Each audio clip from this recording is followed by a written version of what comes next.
തികഞ്ഞ അഭിമാനബോധത്തോടെയാണ് 148ാമത് മന്നം ജയന്തി ആഘോഷ പരിപാടികളിൽ നിങ്ങളോടൊപ്പം ഞാനും പങ്കെടുക്കുന്നത്. ഞാനിതെൻ്റെ ജീവിതത്തിലെ ഒരു സൗഭാഗ്യമായി കാണാൻ ആഗ്രഹിക്കുന്ന ഒരു കാര്യമാണ്.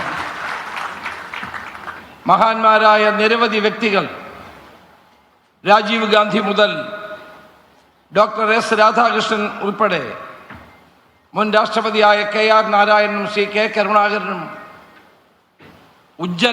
ഉജ്ജ്വല നേതൃത്വങ്ങളെല്ലാം ഉദ്ഘാടനം ചെയ്ത ഈ വേദിയിൽ എനിക്കൊരവസരം കിട്ടിയതിന് NSSനോടും എൻ്റെ ജനറൽ സെക്രട്ടറിയോടും പൂർണ്ണമായ നന്ദിയും കടപ്പാടും രേഖപ്പെടുത്താൻ ഈ അവസരം ഞാൻ വിനിയോഗിക്കുകയാണ്.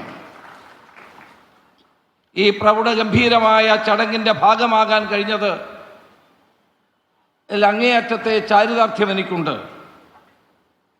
ഭാരതകേസരി മന്നത്ത് പത്മനാഭൻ ഉജ്ജ്വലമായ സ്മരണകളാണ് ഇവിടെ ഇരമ്പി നിൽക്കുന്നത്. പത്മനാഭ പ്രഭയിൽ പെരുന്ന പ്രശോഭിതമാണ് എന്ന് നമുക്കെല്ലാവർക്കും ബോധ്യമുണ്ട്. ഇത്തവണ കൂടുതൽ ആളുകൾ ഈ സമ്മേളനത്തിലും പുഷ്പാർച്ചനയിലും പങ്കെടുക്കുന്നു എന്നത് ശ്രദ്ധേയമായ ഒരു കാര്യമാണ്. കേരളം ഇന്ത്യക്ക് സംഭാവന ചെയ്ത മഹാപുരുഷന്മാരിൽ അഗ്രഗണ്യനാണ് ശ്രീ മന്നത്ത് പത്മനാഭൻ. കാലവും ചരിത്രവും അദ്ദേഹത്തെ ഏറ്റവും സമാദരണീയനായ വ്യക്തിത്വമായി എന്നും ഉയർത്തിക്കാട്ടുന്നു എന്നത് പ്രത്യേക ശ്രദ്ധേയമായ ഒരു കാര്യമാണ്. മാമൂലികളിലും അന്ധവിശ്വാസങ്ങളിലും തളച്ചിട്ട ഒരു സമൂഹത്തെ പുരോഗതിയുടെ പാതയിലേക്ക് എത്തിക്കാനും നവോത്ഥാനത്തിൻ്റെ പാതയിലൂടെ മുന്നോട്ട് കൊണ്ടുപോകാനും നേതൃത്വം കൊടുത്ത വ്യക്തിയാണ് ശ്രീ മന്നത്ത് പത്മനാഭൻ. അത് കേരള സമൂഹത്തിന് ഒരു പുതിയ വെളിച്ചം നൽകുന്നതായിരുന്നു. അന്ധവിശ്വാസങ്ങളും അനാചാരങ്ങളിലും ആണ്ടുകിടന്ന നായർ സമൂഹത്തെ പുരോഗതിയിലേക്ക് നയിക്കുക മാത്രമല്ല അദ്ദേഹം ചെയ്തത്, കേരളത്തിലാകമാനം പുരോഗതിയുടെ വഴികൾ കാട്ടിക്കൊടുക്കാനും ശ്രമിച്ചു എന്നത് ഒരു വസ്തുതയാണ്. മന്നത്ത് പത്മനാഭൻ എന്ന മഹാമേരു ഇവിടെ ഇല്ലായിരുന്നെങ്കിൽ എന്ന് ഒരു നിമിഷം നമ്മൾ ഓർത്തു നോക്കുക. അപ്പോഴാണ് ആ മനുഷ്യൻ എന്തെല്ലാമായിരുന്നു എന്ന്, നമുക്കായി എന്തെല്ലാം ചെയ്തുവെന്ന് നമുക്ക് ബോധ്യപ്പെടുന്നത്. ചരിത്രത്തിൻ്റെ തങ്കത്താളുകളിൽ ശ്രീ മന്നത്ത് പത്മനാഭൻ നൽകിയ കാര്യങ്ങൾ, ഈ സമൂഹത്തിന് വേണ്ടി ചെയ്ത കാര്യങ്ങൾ വ്യക്തമായി തന്നെ എഴുതപ്പെട്ടിട്ടുള്ള ഒന്ന് തന്നെയാണ്. ആരാധ്യനായ സമുദായ ആചാര്യൻ ശ്രീ മന്നത്ത് പത്മനാഭൻ ഒരിക്കൽ പറഞ്ഞു, മറ്റുള്ളവരെ പോലെ അധ്വാനിച്ച് ജീവിക്കാൻ നായർ സമുദായം തയ്യാറാകണം.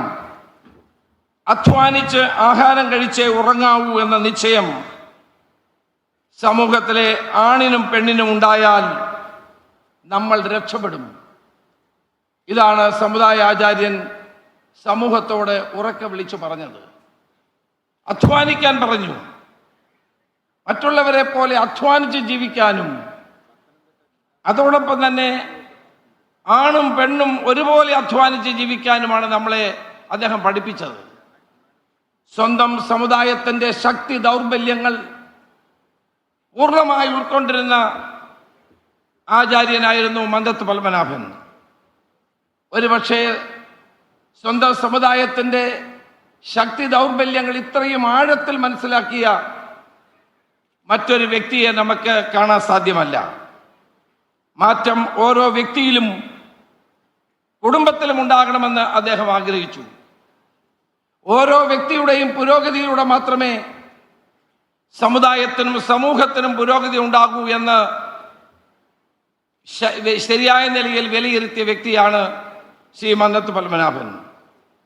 മന്നത്തെ മന്നം എന്നല്ല ശീഘ്രം എന്നാണ് വിളിക്കേണ്ടതെന്ന് അദ്ദേഹത്തിൻ്റെ കർമ്മകുശലത കണ്ടുകൊണ്ട് പ്രമുഖ അഭിഭാഷകനായിരുന്ന മള്ളൂർ ഗോവിന്ദപിള്ള നർമ്മം കലർത്തി പറഞ്ഞത് ഞാനിവിടെ ഉദ്ധരിക്കാൻ ആഗ്രഹിക്കുന്ന ഒരു കാര്യമാണ്. ഏത് കാര്യവും ശീഘ്രതയോടെ ചെയ്യാൻ കഴിയുന്ന, ഏതൊരു കാര്യവും വളരെ വേഗതയിൽ ചെയ്യാൻ കഴിയുന്ന ഒരു പ്രവർത്തന ശൈലിയായിരുന്നു അദ്ദേഹത്തിൻ്റെത്. ഇന്ന് ഉള്ള സൗകര്യങ്ങളിൽ ജീവിച്ച് മുന്നോട്ട് പോകാൻ ആഗ്രഹിച്ച, അല്പം ചടഞ്ഞുകൂടാൻ തയ്യാറാകുന്ന സമുദായമെന്ന പേരുദോഷമുണ്ടായിരുന്നവർക്ക് മുമ്പിൽ അദ്ദേഹം സ്വന്തമായ മാതൃക കാണിക്കുകയാണ് ഉണ്ടായത്. NSSന്റെ ചരിത്രവും മന്നത്ത് പത്മനാഭന്റെ ആത്മകഥയും പരിശോധിച്ചാൽ നമുക്കത് മനസ്സിലാകും. അത് അദ്ദേഹത്തിന്റെ ദിനചര്യ വിവരിക്കുന്ന അത്ഭുതകരമാണ്. ശ്രീ മന്നത്ത് പത്മനാഭൻ അതിരാവിലെ 3:30 എഴുന്നേൽക്കും. ഒന്ന് ഓർത്തു നോക്കാം, 3:30 മണിക്ക് ഉണരും. പിന്നെ കുളിക്കാൻ പോകുന്നത് വരെ ഉള്ള സമയം കത്തുകൾക്ക് മറുപടി എഴുതുകയാണ്. തലേ ദിവസം തപാലിലൂടെ വന്നിരുന്ന പത്രമാധ്യമങ്ങൾ മുഴുവൻ വായിച്ചു തീർക്കും. കുളി കഴിഞ്ഞാൽ പെരുന്ന സുബ്രഹ്മണ്യ സ്വാമി ക്ഷേത്രത്തിൽ ദർശനം നടത്തും. 6 പ്രാതലിന് മുമ്പ് ഇതെല്ലാം നടക്കും. വൃത്തി ഏറ്റവും നിർബന്ധമുള്ളൊരു കാര്യമായിരുന്നു. ശുചിത്വത്തിന് ഏറ്റവും വലിയ പ്രാധാന്യം അദ്ദേഹം കൊടുത്തിരുന്നു. സമൂഹത്തിൻ്റെ വിശുദ്ധിയും വ്യക്തിപരമായ ശുദ്ധിയും പ്രത്യേകം കാത്തു സൂക്ഷിക്കാൻ അദ്ദേഹം ബദ്ധസ്ഥനായിരുന്നു എന്നുള്ളത് നമുക്കവിടെ കാണാൻ കഴിയും.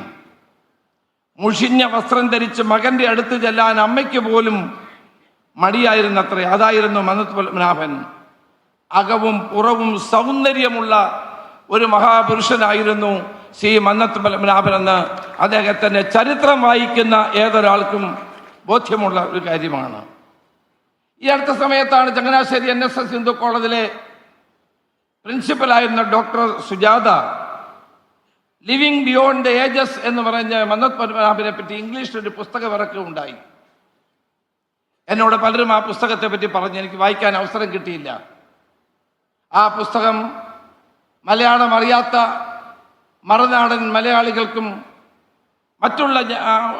മറ്റുള്ള ഭാഷക്കാർക്കും വായിച്ചാൽ മന്നത്ത് പത്മനാഭനെ ശരിക്കും മനസ്സിലാക്കാൻ കഴിയും എന്നാണ് വായിച്ചുള്ളവർ എന്നോട് പറഞ്ഞത്.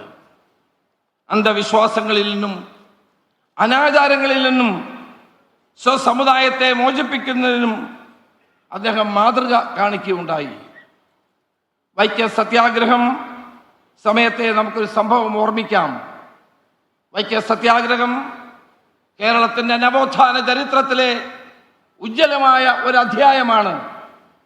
ആ സമരത്തിന് നേതൃത്വം കൊടുത്ത മഹൽ വ്യക്തികളുടെ മുന്നിൽ ശ്രീ മന്നത്ത് പത്മനാഭൻ ഉണ്ടായിരുന്നു. അദ്ദേഹത്തെ സന്ദർശിക്കാൻ ചങ്ങനാശ്ശേരി പെരുന്ന മന്നത്ത് വീട്ടിൽ 3 പേര് എത്തുകയുണ്ടായി. അതിലൊരാൾ ആറന്മുള സ്വദേശിയായ അഴകൻ എന്ന പട്ടികജാതി വിഭാഗത്തിൽപ്പെട്ട ഒരാളായിരുന്നു. അവർ ആഹാരം കഴിച്ചിട്ടില്ല എന്ന് അദ്ദേഹത്തിന് മനസ്സിലായി. അമ്മയോട് കഞ്ഞി റെഡിയാക്കാൻ അദ്ദേഹം നിർദ്ദേശിച്ചു. അപ്പോഴാണ് ഒരു പ്രശ്നം ഉടലെടുത്തത്. അഴകനെ എവിടെ ഇരുത്തി ഭക്ഷണം നൽകും? താൻ പൊതുസ്ഥലത്ത് വെച്ച് മിശ്രഭോജനം ശീലിച്ചിട്ടുണ്ടെങ്കിലും അമ്മയ്ക്കത് സ്വീകാര്യമാകുമോ എന്ന ഒരു ശങ്ക അദ്ദേഹത്തിനുണ്ടായിരുന്നു. പക്ഷേ അയിത്തോച്ചാടനത്തിനെതിരായി പോരാടുന്ന തനിക്ക് അഴകനെ കൂടെ ഇരുത്തി ഭക്ഷണം കഴിപ്പിക്കാൻ ബാധ്യതയുണ്ട് എന്ന് മനസ്സിലാക്കിക്കൊണ്ട് ഈ ധർമ്മസങ്കടത്തിനൊടുവിൽ അദ്ദേഹം പറഞ്ഞു, സ്വന്തം ബോധ്യങ്ങൾക്ക് സംസാരങ്ങൾക്കും വിരുദ്ധമായി എന്തായാലും ഞാൻ പ്രവർത്തിക്കില്ല. ഇന്നത്തെ അതിഥികളിൽ ഏറ്റവും പ്രധാനപ്പെട്ട വ്യക്തി അഴകനാണ്.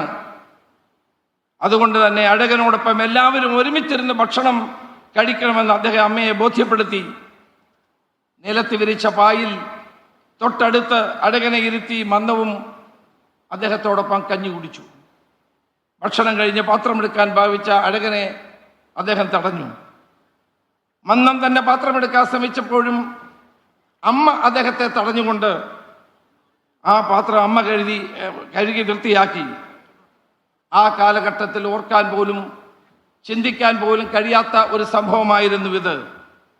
ഐത്തോച്ചാടനത്തിനും ജാതി നശീകരണത്തിനും ആത്മാർത്ഥമായി പ്രവർത്തിക്കാൻ താൻ അവകാശിയായിരുന്നുവെന്ന് ഈ സംഭവത്തോടെ മന്നം കേരള സമൂഹത്തെ ബോധ്യപ്പെടുത്തുകയാണ് ചെയ്തത്.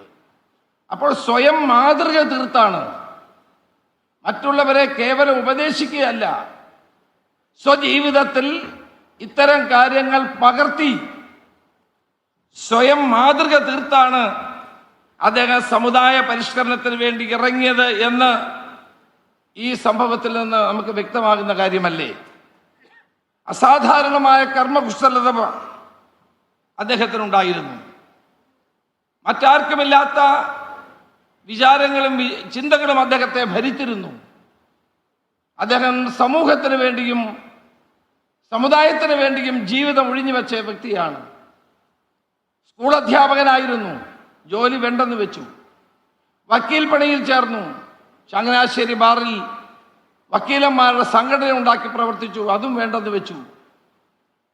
തൻ്റെ ലക്ഷ്യം ജീർണതയിൽ ആണ്ടുകിടക്കുന്ന അന്ധവിശ്വാസങ്ങളിലും അനാചാരങ്ങളിലും അടിഞ്ഞു കിടക്കുന്ന ഭിന്നിച്ചു നിൽക്കുന്ന 18 ഉപവിഭാഗങ്ങളായി ഭിന്നിച്ചു നിൽക്കുന്ന നായർ സമുദായത്തെ ഒന്നിപ്പിച്ചുകൊണ്ട് അവർക്ക് വേണ്ടി പ്രവർത്തിക്കുക എന്നുള്ളതാണ് തൻ്റെ ജീവിത ലക്ഷ്യം എന്ന് കണ്ടുകൊണ്ടാണ് മന്നത്ത് പത്മനാഭൻ തൻ്റെ ജീവിത യാത്ര യഥാർത്ഥത്തിൽ ആരംഭിക്കുന്നത്.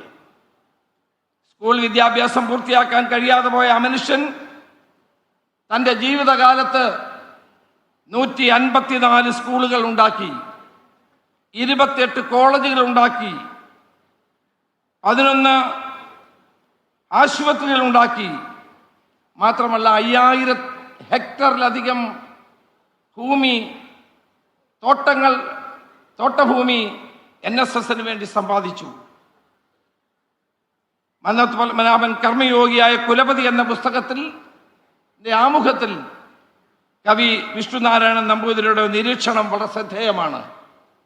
അദ്ദേഹം പറയുന്നു, 100 രൂപ തികച്ചെടുക്കാൻ കഴിവില്ലാത്ത ചെറുകിട ജന്മിമാരും അല്പവേതനക്കാരായ സർക്കാർ ജീവനക്കാരും കോടതി തിണ്ണകളിൽ വ്യവഹാരങ്ങൾക്ക് വേണ്ടി നിരങ്ങുന്ന കലഹപ്രിയരും അടങ്ങുന്ന ഒരു സമുദായത്തെ കൊണ്ട് ഇത്രയുമൊക്കെ ചെയ്യിക്കാൻ മന്നത്ത് പത്മനാഭന് മാത്രമേ കഴിയൂ.